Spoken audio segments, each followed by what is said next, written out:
কাল ছিল গণেশ চতুর্থী। প্রতি বছরের মতো এই বছরও আমি ছোট্ট করে আমার মতো করে অ্যারেঞ্জমেন্ট করে নিয়েছিলাম। এই যে তার অ্যারেঞ্জমেন্ট। মোটামুটি এবছর একটা নতুন ব্যাকগ্রাউন্ডও কিনেছিলাম সব কিছুর সাথে।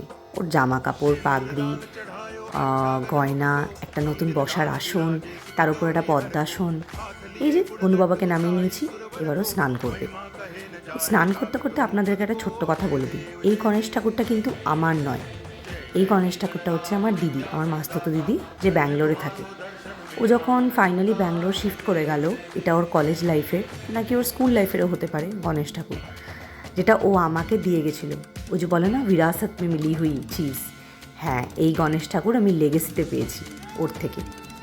তো প্রতি বছর আমি ও যেমন করে সুন্দর করে উদযাপন করে, তার তার মতো হয়তো করতে পারি না, কিন্তু কিছুটা আমার মতো করে আমি করে নেওয়ার চেষ্টা করি।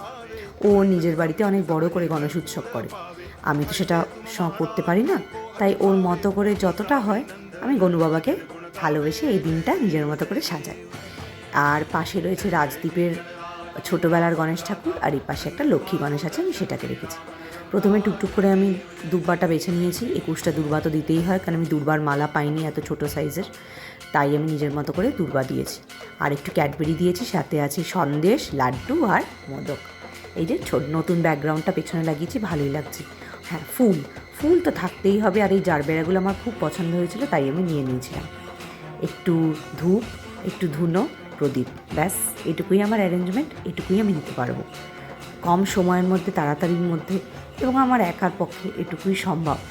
আজ আমি এটুকুই করতে পারছি, ভবিষ্যতে যদি আরও পারি তাহলে নিশ্চয়ই আরও বড় করে করব।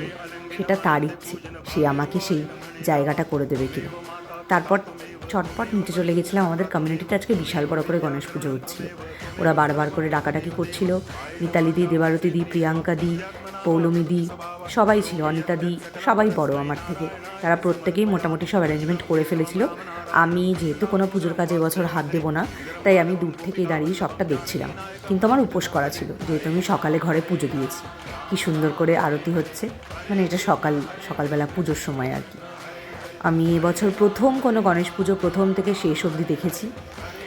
আর এই যে এখন অঞ্জলির পর্ব চলছে, এরা সবাই সকাল থেকে প্রচুর উপোস করে সমস্ত এই যে যত পেছনে আপনি অ্যারেঞ্জমেন্ট দেখছেন, ডেকোরেশন দেখছেন, সব কিন্তু এই আমাদের কমিউনিটির সব মহিলারাই করেছে। বাইরে থেকে কোনো ডেকোরেটর আসেনি। এই সন্ধ্যেবেলা আরতি হচ্ছে। এই যে মিতালিদি খুব হাসছে।